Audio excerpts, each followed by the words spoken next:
Hello BookTube, I'm Heather and this is my channel Recently Seen Reading, and of course you have not seen me here recently.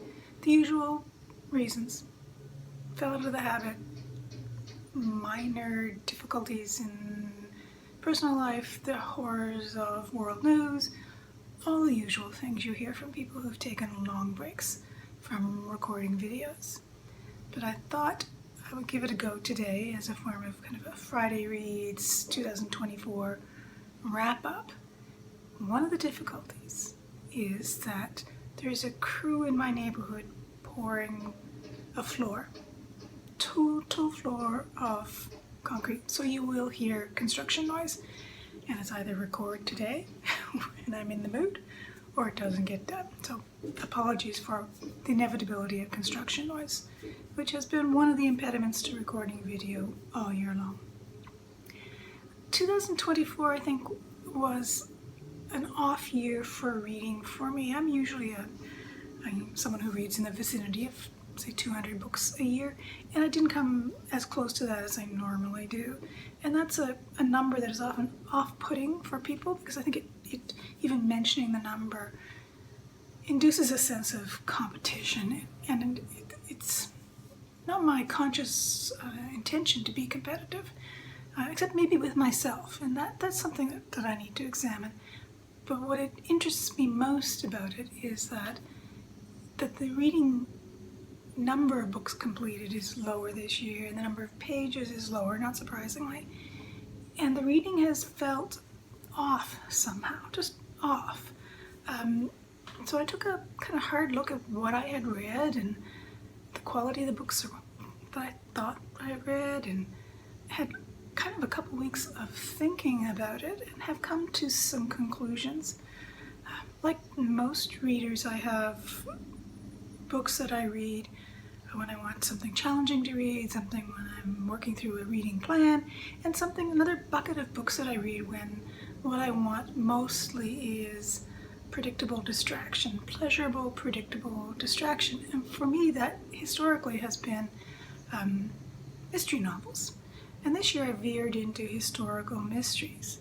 And when I look at how that went for me, it didn't go so well. And I think it's because I am reacting pretty strongly to what are fairly ordinary anachronisms in historical mysteries. My patience for it has gone way, way down. So the lesson I'm taking from that is that I need to find a different type of pleasure/distraction reading. So that may be adding more romance next year, that may be dipping back into science fiction, maybe dipping into fantasy, although I've struggled with fantasy in the past. It has something to do with my ability to suspend disbelief in the way that fantasy requires.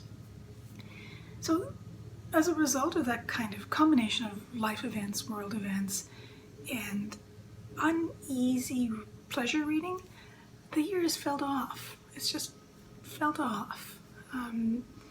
So I'm hoping for better overall reading next year, and I hope I get to be a better chooser of books. I think I've become not very good at choosing some of the books that I read. I DNF'd, for me, an extraordinary number of books this year. I think I sent over 40, close to 50 books back to the library unread. A handful of it was just that I ran out of time and it was someone else's turn in the queue. No problem with that. But the vast majority were books that I picked up and thought I would enjoy, but in the end didn't. And some of those don't fall into the pleasure reading bucket. They're kind of more middle of the road, a little bit harder reading, some nonfiction. But the thing they all have in common is that they're publications from 2023 and 2024. And there's something in that group of books that I thought would be interesting to me that just turned out to be either not interesting, not compelling, or not above mediocre. So I expect lots of books to be mediocre, to fall below, say, the average 3-star. And for me, an average rating on a book would be 3, because that's the middle of the scale. Well, 2.5 is the middle of the scale of 1 to 5.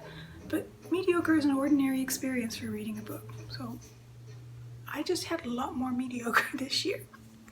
than I expected or that I've had in the past. So that was kind of a moment of frustration that led me to spend some time thinking about what to do about this next year. And I think I'm gonna, as I've already said, adjust what I'm reading for simple pleasures and draw back from reading recent releases and read older books. So anything from 2020 back to whatever takes my fancy.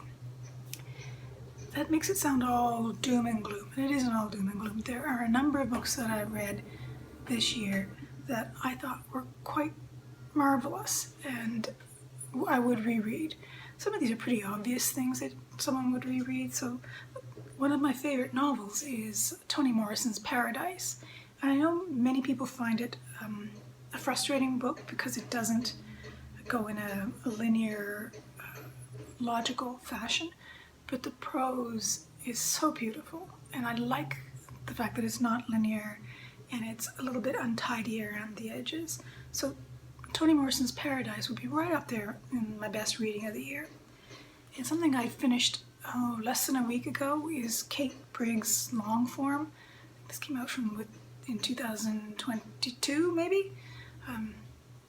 My local library purchased it for me, and then there was a misadventure and the book was lost almost instantly. And they repurchased it at my request, the second request, which was a marvelous thing. And the long form, I think I'm going to purchase my own copy, and that's always a sign for me that a book has captured my imagination in a way that I definitely want to reread. And the long form is the story of a day, maybe a day and a half, in the life of a woman and her 6-week-old infant. And it's intersected with discussions of Tom Jones, the history of the novel, what art is, how chapter breaks work, what that does, why we read and write in that way. And I found it a very productive book to read, and a very pleasurable book to read, just in terms of its bookishness, but in its intellectual content. But again, another narrative that's not straightforward, another kind of fragmented narrative. Then a third one that I would wholeheartedly recommend, and was one of my favorite books of the year, was Daisy Hayes' Dinner with Joseph Johnson. And this is a collective biography. It's an academic literary history, and it's marvelous. I mean, it's the story of Joseph Johnson, a publisher in the late 18th century who was associated with people like Mary Wollstonecraft, Maria Edgeworth, the names are running out of my head, Williams Wordsworth, William Blake, all of that crap, those kind of late 18th century, early romantic writers and artists. And it's a marvelous collective biography. It doesn't swing too hard into, we must talk only about Blake and Wordsworth, but it also takes a serious look at people like Inchbald and Wollstonecraft, the kind of writers around Johnson and the writing community that eventually led to Jane Austen. So if you're looking for a context that's not Jane Austen, for Jane Austen in July, you might have a look for Daisy Hill's book. It's great. It's easy to read. It's not academically daunting to read. Let's see, I'm just checking my list. Another one that was a reread for me, and it's probably on my reread list for maybe not 2025, but 2026 probably, is Sheila Watson's The Double Hook. This is a classic of Canadian modernism, and it's her only really completed novel. And there's something really intriguing about it in the way it structures the story and withholds the story. And again, another not straightforward linear narrative, but a kind of high modernism in its way. It's a Canadian classic, and you can find copies in almost any Canadian library, and lots of used copies would be available. Then I read what I think is probably a Marmite book for many booktubers, Anne Michael's Held, which I loved. I thought it was a beautifully written, beautifully conceived book, but again, it's not linear. It doesn't work by a linear logic. That can be frustrating for a reader who's not looking for fragmented narratives. It's a very poetic novel, as you'd expect from Anne Michaels. Again, one of my top books of the year. What else? Penelope Lively. I think I've read a bit of Penelope Lively in my deep dark past, but I don't have strong memories of it. But this year I picked up Moon Tiger, and I found it really enchanting. I don't like that word, but it is kind of an enchanting novel. It's basically the recollections of a woman who's in her 60s, 70s, who's in the process of actively dying. And so it moves back and forth in time and tells the story of her life during the Second World War in the Middle East, in Egypt in particular.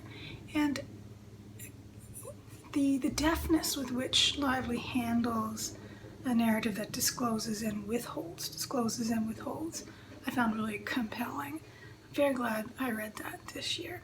There's a theme here, right? It's another novel that's not a straightforward linear narrative. Then this one's another Marmite book, and it's just me. David Sutherland's collection of records associated with the Massachusetts Relief Commission that came to Halifax after the explosion to assist in the administration of what we would now call a social safety net. So things like housing, medicine, food, education, rehoming, helping people sort out their lives after the explosion on the 6th of December 1917 destroyed the north end of the city and killed thousands of people. This one's called We Harbor No Evil Design. And I love that book because it's the voice of the social workers who worked in the community. And in there you can hear the voices of the people they tried to help, and often the people they had kind of a fair amount of contempt for.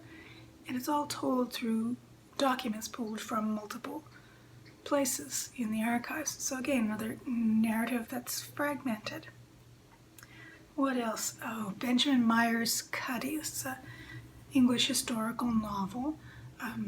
Reportedly follows the life story of St. Cuthbert, or Cuddy. And this one, it's got lots of poetic bits in it. But again, it's another historical novel that moves from early 14th, 15th century and shifts time and point of view all the way up to the contemporary period. But what I found most interesting about that book is how the narrative approach shifts as the time moves forward. And that's also on my reread list for not this year, but the next year if I can get it from the library again. There's a theme, right?